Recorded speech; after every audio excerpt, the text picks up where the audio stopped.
उद्धव खेमे के शिवसेना सांसद संजय राउत के खिलाफ एफआईआर दर्ज की गई है। आपको बता दें, संजय राउत के खिलाफ कथित रूप से राज्य सरकार के अधिकारियों और पुलिसकर्मियों से राज्य सरकार के आदेशों का पालन न करने की अपील की गई थी। उस पर प्राथमिकी दर्ज की गई है। उन्होंने ये भी कहा था कि एकनाथ शिंदे, देवेंद्र फडणवीस सरकार अगले 3 महीनों में गिर जाएगी।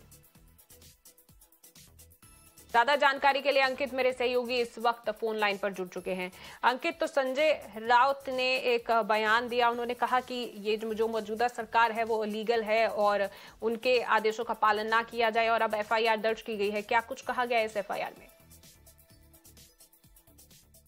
जी हाँ, बिल्कुल। जैसे कि हम सब जानते हैं कि संजय राउत जो है वो महाराष्ट्र में जाने जाते हैं उनके बयानों के लिए। जिस तरह से वो बयानों करते हैं, जिस तरह से अपोजिशंस पे वो आरोप लगाते हैं, उन सारी चीज़ों पे जाने जाते हैं। और ऐसे पिछले कई दिनों से ऐसे उनके तरफ से स्टेटमेंट्स आ रहे थे जहाँ पे उन्होंने ये बात कही थी कि दिल्ली में कुछ हालचाल हो रही है, जहाँ पे महाराष्ट्र के चीफ मिनिस्टर बदलने का काम हो रहा है।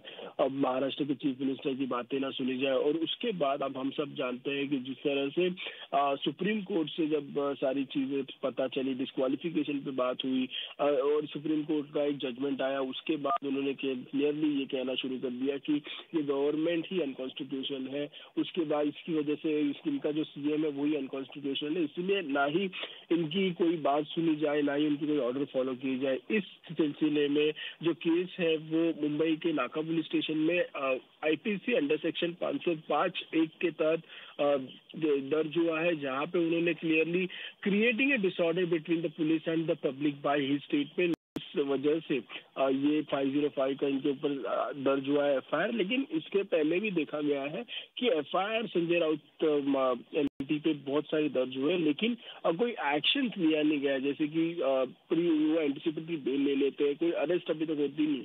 तो हमें देखना होगा कि ये इस एफआईआर में क्या संजय राउत जी पे अरेस्ट होती है, क्या ये एंटिसिपेटरी बेल मिल जाती है उन्हें। हमें ये सबसे महत्वपूर्ण हमारा अभी देखने वाली है।